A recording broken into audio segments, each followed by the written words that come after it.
if you grew up without enough love, you get very, very good at imagining love where there is no love. And so limerence, I think it could happen to all kinds of people, but mostly it happens to traumatized people. And especially for whatever reason, well, I have a guess at why. This is just a guess, but children of alcoholics seem especially prone to limerence, I've noticed, because I just get hundreds of letters and people tell me their background and what's going on. Because there are some parents who are so abusive they never pay attention or love you. But like an alcoholic parent, sometimes they love you so much. They're so, you're my best friend, little buddy. you know. And then the next day they don't care about you at all. Yeah. And so there's this, it's like a trauma bond with the ghost. And you're set up to just be very attached where there's no love coming back. Yeah. And the addictive substance there is hope that they will come back. Maybe if you can say the right thing or be nice enough or pretty enough or, fawning enough or whatever, they will realize that you're the one. So it's an addiction level obsession, romantic obsession with somebody else who you can't have. They're not open to that, or occasionally they would do it, but they're married or something like that. But in any case, you can't have them. But your whole life becomes built around this fantasy of, but what if you could? And what if you could say the right thing? And what are they thinking right now? And are they thinking about me? And it can go really far. And there's a whole industry of people who prey on such people to tell them what they want to hear. And that includes some psychics and tarot card readers and the whole twin flame idea, to give people hope where there really isn't hope. And even if there was hope, why would you want to pursue a relationship with somebody who won't be with you? That's like it's so funny. Somebody had to tell me this. The number one quality, like the best quality in a man, Anna, that you really must look for. And I was like eager, like, yes, what's that number one quality? They can be with you and will be with you. I'm like, It's like that one. That's yeah. deep. Number one. That's Yeah. like, without that, nothing else matters. Without that, nothing else matters. Yeah, So, absolutely. yeah. You mentioned trauma bond. What is a trauma bond, and Oh, how yeah. can you break it? A lot of people talk about it's used casually to mean relationship between traumatized people, but it has a specific meaning actually. And it's a strange phenomenon. You can do it even with animals if you're cruel to them, where you switch on approval and kindness and love, and then you switch it off. And then you switch it on, you switch it off. You know who's perfected this is like kidnappers and people who take hostages and political prisoners, where you're alternately hot and cold and hot and cold. And even animals will form an oversized attachment to such a person. And it's a malfunction of our nervous system. It's probably, I suppose it has some evolutionary function, but it's nothing but trouble. When it's going hot, cold, it will make it feel like you have to hold on tighter. Yeah. And boy, you take a traumatized person and you put them with somebody who blows hot and cold. Well, nobody else would be with, if somebody had secure attachment and was raised by loving parents, when somebody goes cold on them, they're like, oh, I see, you're not a suitable partner, and they're out of there. Yeah. So I guess only a traumatized person would stay to keep experiencing this, but the attachment can feel so strong, it feels life and death. Yeah. So and I think that's a lot what it's like to have a parent who is alcoholic, and it wouldn't be strictly that. I can certainly imagine many scenarios where parents would be super lovey-dovey and then cold the next day, or completely out of it, or they meet some new guy. Let's say your parent is a love addict or something, and they're like, I'm going to be the best dad ever, and they're really great for 2 weeks, and it was the best 2 weeks of your life, and then they meet some new person, and they forget all about you, and so that's the form of trauma that a lot of people have experienced, and it didn't even used to be understood as trauma. Did they hit you? No. Did they, They just totally emotionally took off, or physically. And so that primes you to feel a romantic attraction. And I call it the eroticization of abandonment. I made up a word for it, but where you don't really feel about somebody unless they reject you a little bit. Mm-hmm. Isn't that just like so sad? It's sad, but so many people Yeah. go through that. And that intermittent reinforcement you Yes, mentioned that's is so addictive. Yes. Yeah, especially for someone who is anxiously attached. Yes. It's so addictive. But it gets to the point where somebody who just goes, look, I'm a good person. I really like you. I'm not going anywhere. When you've been deep in the problem kind of relationship for a long time, those people are not attractive. You're like, ew, normal. Don't feel chemistry. I feel no chemistry. That can change though. But it takes a period of healing before your proper attraction can resurface and make itself known to you. To be attracted to things that are good for you, which is what attraction is meant for. It is good for you. Yeah, that's so interesting. What the term you mentioned, what was it? Romantic or eroticization. Okay. It's actually sexy. You know, like I might lose you, or I did, or breakup sex as an example. You know, it's going to be over, but wow, you know. And so the eroticization of abandonment. And I you know, I didn't make this up, but a lot of our sexuality and attraction is formed by those early relationships and what the dynamic was with our caregivers. And so... Can you delve deeper into that? I feel like nobody talks about it. Yeah. It's such an interesting topic. Yeah. Well... These are my personal opinions. You know, I'm not a therapist, but I'm just an observer of life. And I sat in a lot of 12-step meetings and watched people with their suffering and their journey of like, what did they do about it, and did they ever change? And I think you know, Freud introduced us to the idea that our sexuality is formed, you know, by our relationship. He used to say with your mother, but it could be with both parents, right? Yeah. And it's before consciousness, before language, that it's not something you're in strict control of.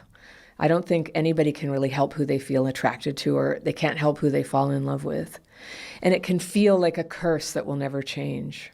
And so some people have a very pathological form of attraction. I don't even want to go there, but like children, right? Yeah. So it cannot be acted on. It simply cannot be acted on.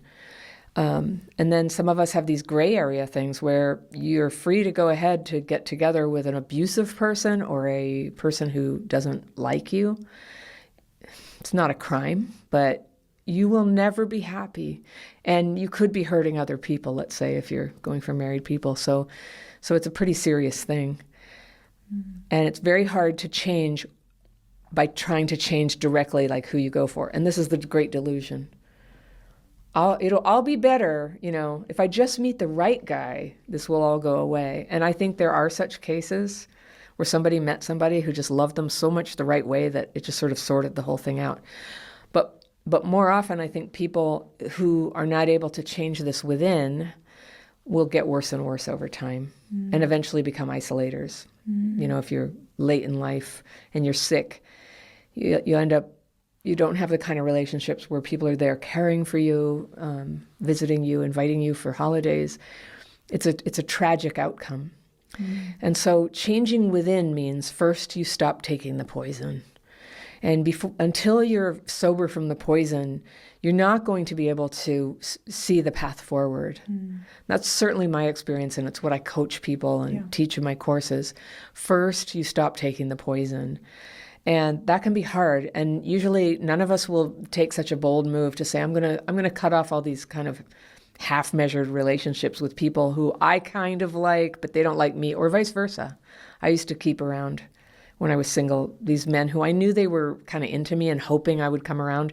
And I would tell them, I'm not into you. It's never going to happen. I go, there, I did my duty. Now I can just use them as company. But I don't believe that anymore. That hurts them. That's like vampire behavior. You're just taking from them. Can I have your love me energy, even though I'm never going to give it back? Even though you consent, the way that somebody goes, oh, fine, vampire, take all my blood. That's not really what they mean. And as people who are trying to become better people, we have to take responsibility to not steal from people like that, not use them, and to trust that we can care for ourselves without them, and to treat them honorably as we end the relationship. So that's one of the things I did is I called up all those like strange relationships I had, and I said, you've been a great friend. You've done nothing wrong. I'm trying to change my life right now, and I just realized there's this, you know, attraction thing. You have it or I have it. And I think it's just kind of keeping me trapped. And so with all respect, I need to like end our friendship. Thank you. And they all would be like, what? You know, what are you doing? And I did it as kindly as I could. I did nothing wrong by ending those relationships, but it was the best advice somebody ever gave me, was just stop doing that. It was so quickly that a light began to shine that made me attractive to available, appropriate people. Yeah. So many people do that. They'll keep around someone, you know, that likes them, and maybe they told them like, oh, I don't like you, and they still stick around hoping we can be friends. They'll keep, but they'll keep them around just, you know, for the validation and everything, and they're like, it's the culture, you know. It's just like, well, we're going to end our romantic relationship of 2 years, but we can still be friends. And if you've got a little bit of trauma and abandonment going on, you'll be like, okay. And next thing you know, you're going with your ex and their new partner to the movies, and you're just sitting there like dying and trying to act like, no, I'm fine. This is all right. Next time, you guys. And I just find, you know, what you mentioned about sexuality very interesting and fascinating as well. And I think a lot of people, they can be sexually attracted to someone unless there's some emotional unavailability, there's some detachment. And then when they are in a loving relationship and maybe they're emotionally connected to the partner and they love them, but there's no sexual attraction. What do you think about that? No, it's you know, so I've been married a long time now, so now I've had a chance to sort of live a lot of different like realities of this. And what I've been learning about like long-term love is, everybody knows that, like that big sparky thing passes. But the long-term love was something I'd never experienced before. I had sort of like companion, you know, I don't know, they lasted long enough that we were truly friends, but something went wrong. That happened a couple of times. But now I'm committed for life to my husband. And there are days when I don't like him, you know, I'm mad at him about something. And I never really felt married until I had a chance for that kind of love to start like manifesting in my heart, of that. I just never had that. I think the way that I used to fall for people was sort of utilitarian in a weird way. And I wouldn't have described it that way then. I was so passionate. But when the other person is inconvenient for you, they need something that wrecks your day. My husband had to be in the hospital overnight right before I had to take a big trip in May. He was fine, as it turned out. But I was prepared to like cancel my trip, not because they knew, you know, he didn't need me medically there or anything, but I wanted him to be okay, and I was prepared to do that. And he ended up saying, it's really okay. And I was like, but is it really okay? And that's how the first time I experienced that love was with my kids, where I would have like put my own life before theirs. I would have jumped on the railroad tracks to get them off the track if I had to. And to have that kind of love like opens you up. And that's the kind of love that's committed love, where it's not that you don't jump on railroad tracks every day, but you really, really want the best for them, and you care about them, and that love is this bigger, wider thing. And so like that's connection. And what's been interesting to me is like our first years of marriage, I wouldn't say were very healing. It was scary and stressful for me all the time. I was terrified all the time. I'm going to blow it. I'm going to, you know, or you don't like me anymore. And I wasn't terrified all the time, but I was insecure. And now I've had a chance to settle down. And it's just the most incredible healing thing in the world. Like all that abandonment and neglect I went through as a kid, like I'm with somebody. I'll tell you that this is very personal, but I'm going to say it here. But one time, not that long ago, 6 months ago or something, I was really upset about something. I was kind of hyperventilating, and I felt like, you don't understand it all, you know, and right when I need you, you totally have checked out on me. And these are normal couple dynamics sometimes. They certainly are for us sometimes. And normally he would feel kind of like overwhelmed by me getting intense like that. And he would be like, we're going to talk in 10 minutes. And we have a rule. You get to do that. You get to have a break if you need one. Yeah. But he turned around and he like put his hands on my shoulders nicely. And he said, I'm right here. I see you. I see what's going on, and I'm not going anywhere. Wow. And I was like, oh. This is the only time in my life I ever had that feeling Wow. of just like total touches safety. deep in your soul. Yeah. Total safety. And so for somebody like me who was always like getting all my fuel from the chase, there's nothing to chase anymore. Yeah. And I'm getting to experience what love really is. And it's the most healing thing in the world. It's lovely. That's incredible. Yeah. It's so useful to hear examples like this. Thank you so much for sharing. I think for other people who aren't maybe, initially attracted to more stable, safe partners, but just to know like long term the benefits, the love, the safety you feel from these relationships is like you can't even compare it to the fuel you get from chasing someone unavailable, like that hot and cold dynamic. Well, also, I think we all want that. We all want to be safe and loved to that degree where somebody like it's not just that they're there with you, but they actually do know you. They're not just like blindly, just desperate for anybody. It's not like that. They know you. They're looking at you at your worst and they're like, I'm right here and I'm not going anywhere. Like we all want that. And that's what we want in every, in just like casual hookups. That's always the hope. Like that's what it's going to turn into. Yeah. But in a weird way, when we go for the relationships where connection isn't possible, we're delaying connection and we're even injuring our connectability. The injury is occurring. And so it takes time to heal.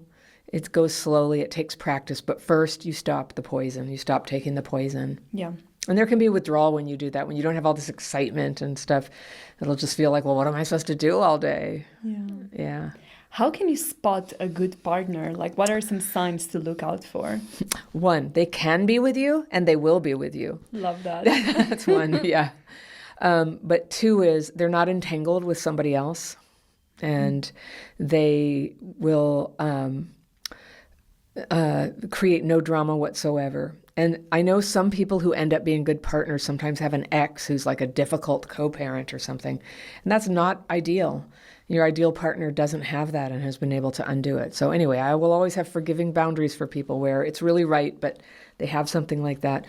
But no entanglement. Now, when I changed my life and spent a period of time, no dating, no looking for dating, all focus on changing my life before getting into something new, I wrote down the qualities that I had to have, and one was no entanglement. I had that so many times where, I don't know, they were still hung up on somebody or they were, having a conflict relationship with an ex or some ex, or they were still friends with an ex and I was supposed to be cool about it, but I always had this like uncomfortable vibe and I felt threatened.